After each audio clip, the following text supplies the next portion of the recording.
Hello there.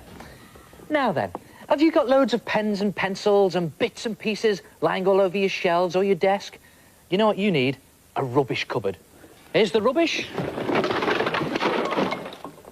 And here is the cupboard. Come and have a look at this. Take a cardboard box as big as you can find and pull the top flap up on one side like that and the bottom flap out like that. Cut the whole of this side out and you'll have something that looks like that. Now, you could use that to make a little cupboard, but let's not mess around here. Let's go for the big one. Take the rest of the cardboard box and open it out flat like this. Now, this part will be the cupboard and these two flaps will be your cupboard doors. Now, to fill the cupboard, just take some assorted boxes and cartons that you're going to throw out in the rubbish and just lay them into position on your cupboard. First of all, onto what will be the bottom shelf, like that. And it's a good idea to use different types of cartons and boxes, different sizes, because you're going to be putting different things into your rubbish cupboard.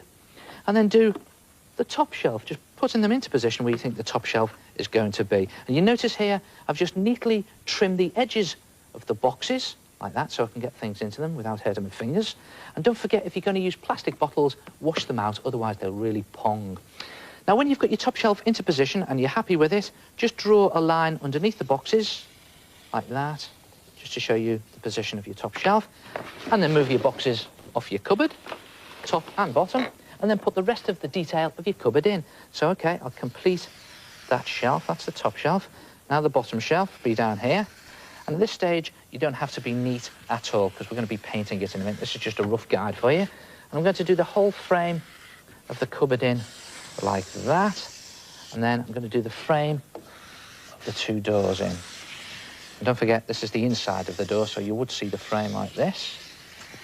There, like that, and one on the other side. And you can put in other little bits of detail later on, like hinges and the locks. And then here's just a rough guide. Now, listen, this is very important. This area here and this area needs to be painted black or a very dark colour, because this is the back of the cupboard, and you want to make it look as if your cupboard has got depth. Now, to paint your cupboard using poster paint or acrylic paint, I've got some acrylic paint here, and you can paint your cupboard any colour you like. I'm going to paint it brown, because after all, it is a cupboard, and I'm going to give it a wood finish or a wood colour, or should I say antique pine finish, as they say in the shops. There it is, just sloshing it on. You can do it a little bit more neatly than I am. And when you've done the frame, go over the whole of your cupboard. Do your doors as well. Don't forget to paint the whole of your doors in whatever colour you're using. And don't forget to do these bits in a dark colour. And when you've painted that, and it's all dry, and you've put in your detail, you'll have something that looks like this. Wait for it. Ta-da! Look at that. And you can see what I've done here. I've used different colour brown just to give it a nice wood effect. And I've painted these two areas black. And you see how it makes it look as if the cupboard has got a lot of depth in it, and you can see right into the cupboard. And look at the detail I've put in here. This is just ordinary silver pen for the hinges and the latches. And I've even gone around all the detail with black permanent marker. And this is a good effect. You've seen me do this many times before. Watch this. Just some wispy lines on the brown paint and permanent marker, wispy lines and curls, and you get this sort of great wood grain effect, like that. And then just pop your boxes back into position, there, and that one there, I think. And again, you can just organise these as you go and get them into the position that you want them in. I'm going to put my bottle up there, just about fit into my cupboard. Look at that. And put that there like that, and that on there. And then you can, if you want, put some more boxes on top of these boxes. If I pop that one onto there, like that, and then I just cut some boxes, the flat front of the boxes, and just slip them in the back, and it makes it look as if your shelves are really full and your cupboard is bursting with goodies. Again, I put another little box on top like that. When you're happy with the position of your boxes and cartons, just take a very strong glue, PVA glue or an all-purpose glue, and glue them into position. And then you can, if you want, paint on a layer of PVA glue, and it'll look terrible when you've first done it, but then it'll dry see-through, and it makes all the boxes nice and rigid. And then you can use it for storing anything you want. What about your paintbrushes? Or maybe even your rulers, your pencils, and of course your scissors, all bits of art material, knickknacks, bits and pieces. And if you've got any loose change lying around you don't want anyone to get hold of, you could always hide that in there as well. And there it is. Try it yourself. A rubbish cupboard.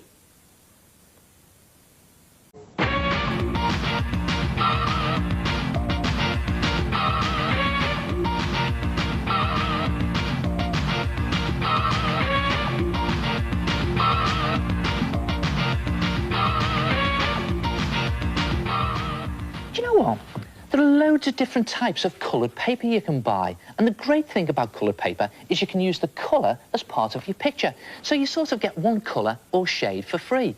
For example, look at this picture of a ball that I've started here. I just shade it in at the back here using some charcoal. And then I put some highlights on it using some light chalk. You've got the dark shade of the charcoal. You've got the light shade of the chalk. And you get these medium shades of the coloured paper for free.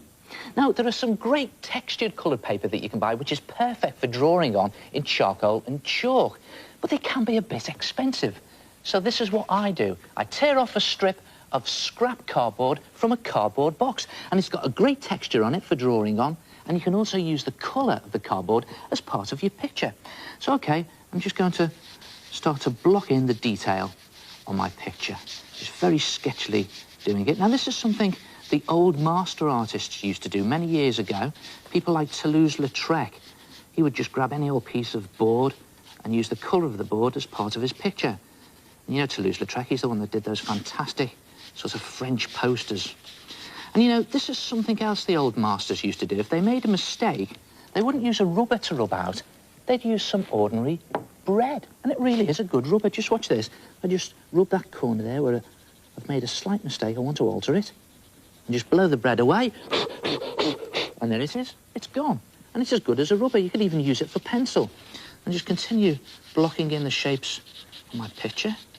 Like this. And again, I'm just doing it very light with the charcoal. And it's very wispy. I love this effect, you know. I love drawing in charcoal. It's sort of, it almost does your picture for you, doesn't it? It makes it look very arty. Never thought I'd hear myself saying that. I don't like things that are too arty. But watch this. If I put some more detail in onto my picture now, using my charcoal. Just a bit of hair around there. And maybe a sleeve there. And again, you don't have to be too neat with charcoal. I think if you start to be too neat with charcoal, it really does spoil the picture. And yeah, I bet you've guessed what this is by now.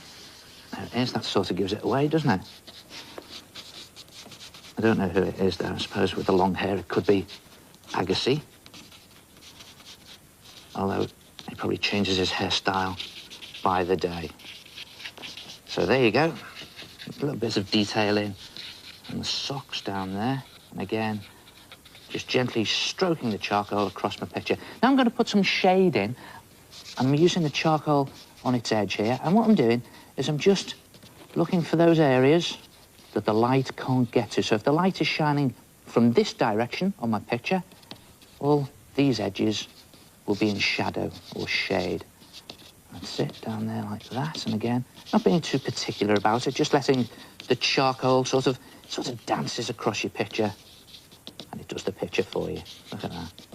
And now just add some highlights in with a little bit of chalk, maybe across there, these highlights where the sun or the light can get to.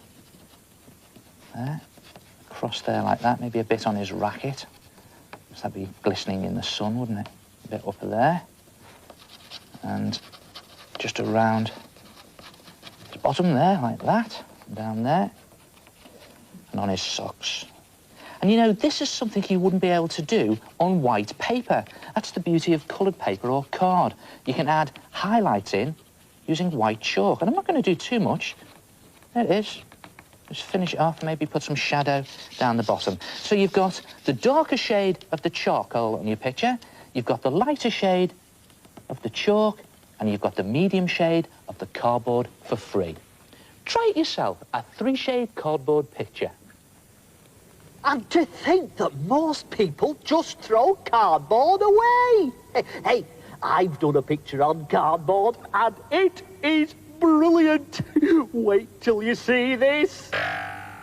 There There you are. Cardboard box. Oh, I'm too much.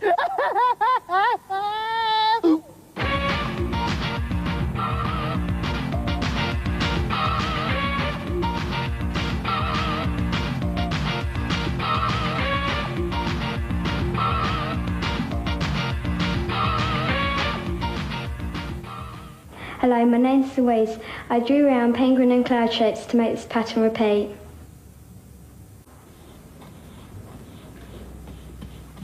Hello, my name's Isabel and I cut out templates of fish shells and seaweed and drew around them and painted them to make this repeated pattern. Ah, now see that? Isn't it amazing how such a simple repeat pattern can create such an effective design? Well, to do that, just take a piece of scrap cardboard and draw two very simple shapes. Now I'm just going to draw the Art Attack paint splat and a big Art Attack paintbrush. I'm not going to put too much detail in, just keep it very simple. And when you cut those shapes out, you have two shapes that look like this. And then just get a big piece of paper, as big as you can find, any colour you like, and place the two shapes in the top left-hand corner like that. And then just draw around them, holding your shape firmly in position. And all the way round, back to the beginning. And when you've done one shape, do the other shape. Again, just holding it firmly in position.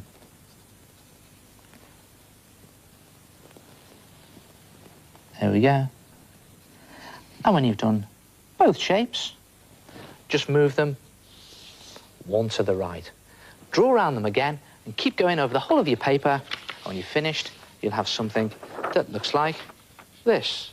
There it is, a repeat pattern. And now put your detail in, but don't put too much in. Just a couple of lines there. And what else did I do? Oh, yeah, the bristles on there. And then you could colour them in. I'm just going to use felt tip pen for this. Do it very quickly. You could paint them. That might be a bit quicker, actually.